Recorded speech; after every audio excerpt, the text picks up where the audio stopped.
Hey guys, I'm Chris with True Fun Entertainment. This is the first time you're watching my videos. Welcome. I am currently porting Mortal Kombat to the Atari Jaguar.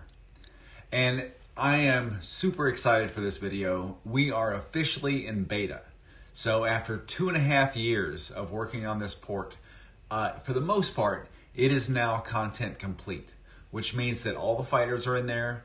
The ladder all the way up through the battle plan, through endurance matches, Goro, Shang Tsung, it's all there, including the test your might sequences along the way. And we'll be showing that off today so you guys can take a look. But yeah, now that everything's in the game, it's time to start polishing, bug fixing, and really getting this this game ready to go. So it's going to be on you guys, my Patreon supporters, to help test and identify those bugs. So anyways, here in a bit, we're going to take a look at Shang Tsung in game and see what that the fight sequence looks like, see him morphing, and then looking at the death sequence. When he dies, he sheds all the morphs. So I'm going to show that off as well. Then we're going to do a deep dive on how I implemented all those things for Shang Tsung and managed resources on the Jaguar. So once we take a look at that, we're going to look at the new title menu. So I implemented a new menu system. I needed something that was more dynamic, that I could add and remove items on the fly. So I'll show off that. And then, like I said, that new test your might mode, we're going to show that off as well. So we'll take a look at that in a bit. But first I want to stop down and thank the patrons.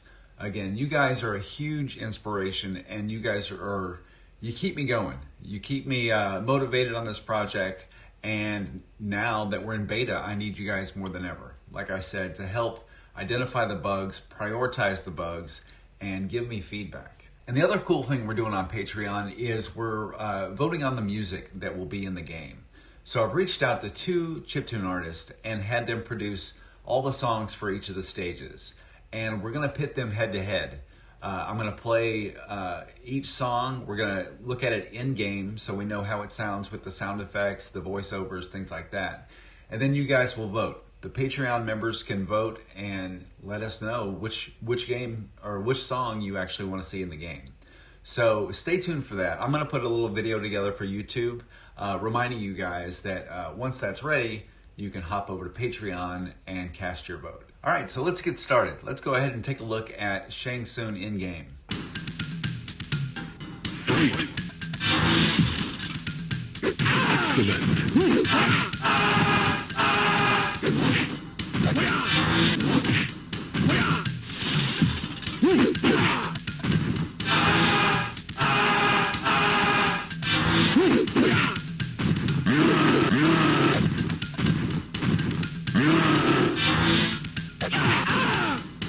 Johnny Cage, Kano, Raiden, Liu Kang, Scorpion, Sub-Zero, Sonya, Kasumi, Reptile. And that's it. So Shang Tsung is now in game, and you can see he was morphing. He morphs into the different characters. And as well at the end there, when he's defeated, you see him shed all those morphs that pop out. So I want to kind of do a deep dive and show how I did that and managed it with all the resources that were already there. Okay, so let's take a look at how the morphing is done. So along the top, you can see we have all the fighters, and this represents the fighters in memory. And the reason I'm able to do the fast morphing with no loading times is because I have all the fighters in memory, so I can actively access them, on the fly. And you can see there's only one instance of a ninja. We have Sub-Zero up here because he's only in memory once, and switching to like Scorpion or Reptile is just a palette swap. It's only that single object, and that's why they implemented the ninjas the way they did in the first place, is because it saves memory. So you can see, here's an example of how that works.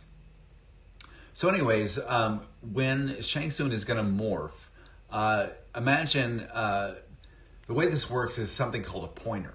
So in memory, we have all the fighters allocated, and we can see the fighter on screen. So in the screenshot below, currently it's Shang Tsung, and that represents that fighter in memory.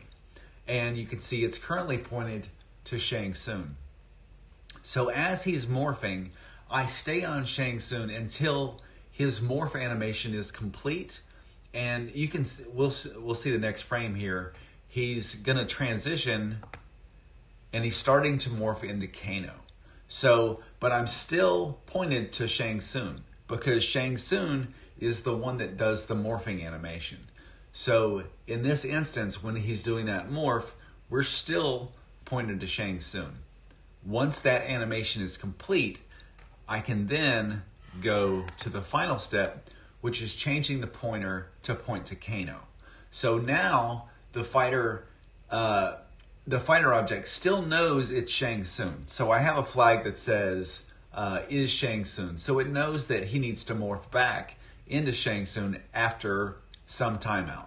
But for now, he's Kano, and he takes over, and the AI runs as if it's Kano, so that he knows he can throw his knife, he can do the cannonball move, things like that. So it was really cool that I was able to leverage all the existing logic that was already built for all the other fighters.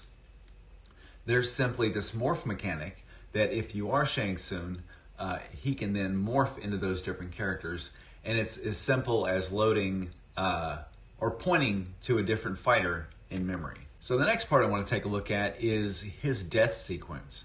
So as he's shedding those other morphs, the way I did this was I was able to leverage all the existing resources that were already there. So I had to find a way that we have Shang Tsung, and he's, doing the twitch animation as each of the fighters roll out. The way I did this was I was able to leverage the projectile layers. So since the winner of the match, like in this case it was Johnny Cage, that fighter is there doing the winning animation, but I don't need the projectiles for that player. So that gave me an extra sprite to work with.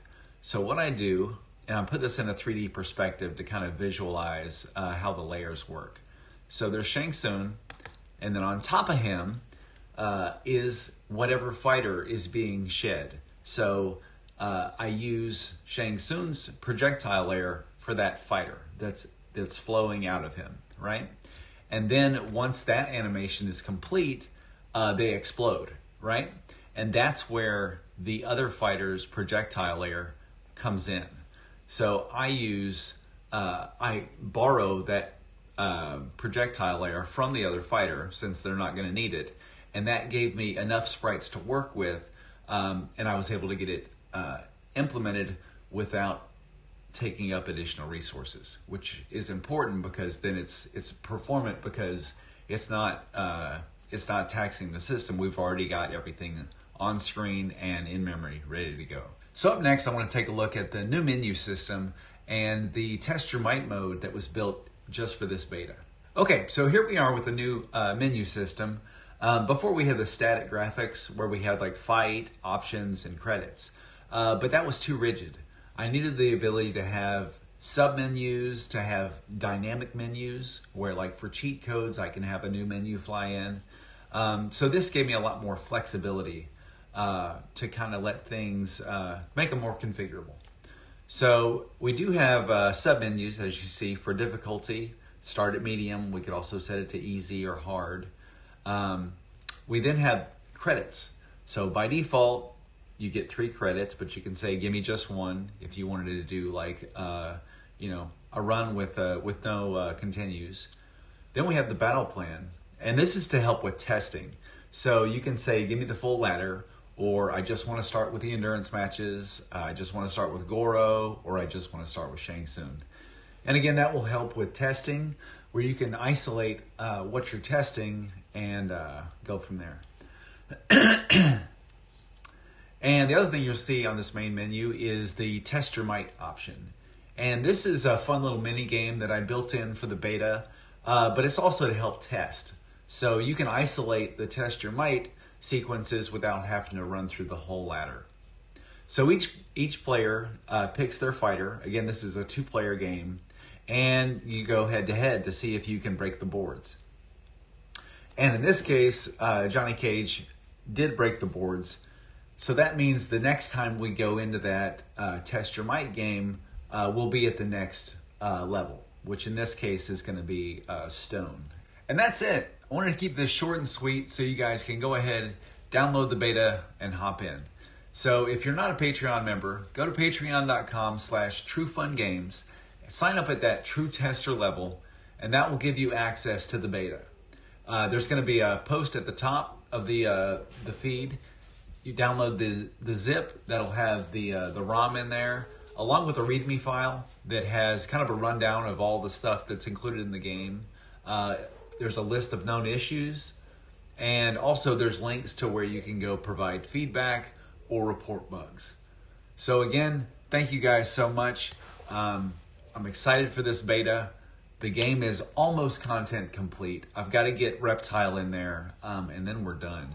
So then it really is just focusing on those bug fixes and polishing the game. So thank you guys, and we'll see you next time.